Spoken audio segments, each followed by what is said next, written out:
بسم اللہ الرحمن الرحیم۔ آج آپ کو سفر شام میں محمد وآل محمد پر جو ظلم ہوا اس کا تذکرہ کریں گے۔ امام سجاد علیہ السلام نے فرمایا، ہم بازار شام کے مرکزی چوک میں پہنچے تو شمر اللعین نے اعلان کرایا کہ علی کی اولاد سے جس نے بدلہ لینا ہے وہ لے لے۔ پھر مرد پتھر اور عورتیں آگ گرم پانی لے کر چھتوں پر چلے گئے۔ بس یہ شام کا ایسا ہی ظلم کی گھٹا تھی کہ جس کی وجہ سے امام سجاد علیہ السلام 40 سال خون روتے رہے۔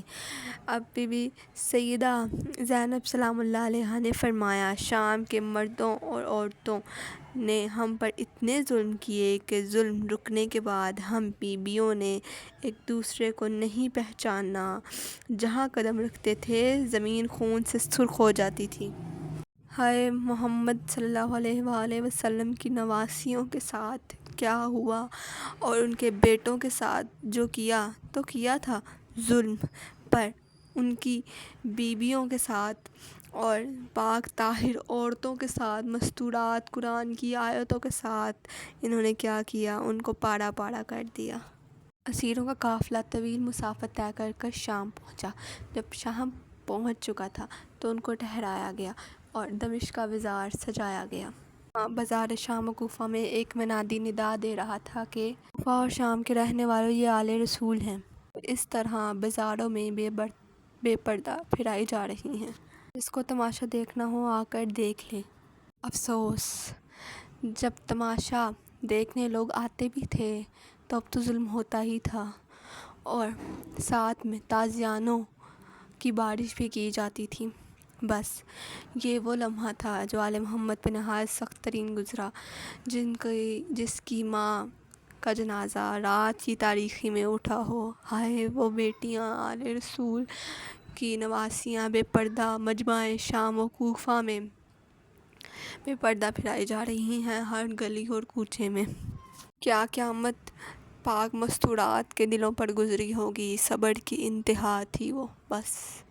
اور مولا امام حسین علیہ السلام کی دختر اور ان کی پارہ جگر اور ان کی لاڈلی بیٹی پر جو شمر مالون نے اس راستے شام اور کوفہ کے راستے میں تماچے مارے، وہ کم نہ تھے کہ اتنے طویل سفر میں وہ چھوٹی سی شہزادی کے رخسار کبھی ان رخساروں کا رنگ تبدیل ہو جایا کرتا تھا۔ ہائے پاک بی بی سکینہ سلام اللہ علیہا۔ اب یہاں پر ہم امام علی ابن ابی طالب علیہ السلام کی دختر بی بی زینب سلام اللہ علیہا کا ذکر کرتے ہیں۔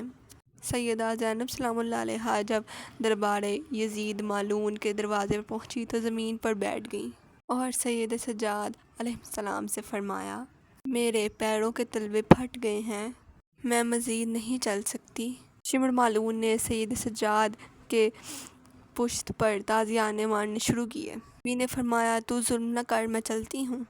امام نے فرمایا، آپ زخمی حالت میں کیسے چلیں گی؟ بار کے دروازے سے وہ مقام جہاں بنت علی نے خطبہ دیا تھا 70 قدم دور تھا۔ سیدہ زینب سلام اللہ علیہا دربار کے دروازے سے اس مقام پر جہاں پہ انہیں خطبہ دیا تھا یقیناً ویسے ہی چلیں جیسے حسین ابن علی علیہ السلام کربلا کے میدان میں اپنے جوان بیٹے علی اکبر کے لاشے پر پہنچے تھے۔ مجمع شام نہایت مشکل سے ہٹتا ہی نہ تھا، بلکہ ان کو دیکھنے کے لیے، تماشا دیکھنے کے لیے کھڑے رہتے تھے، اور سب نے مولا علی علیہ السلام کی اولاد سے بدلے لیے۔ کسی نے پتھر مارا تو کسی نے گرم پانی اور کسی نے آگ۔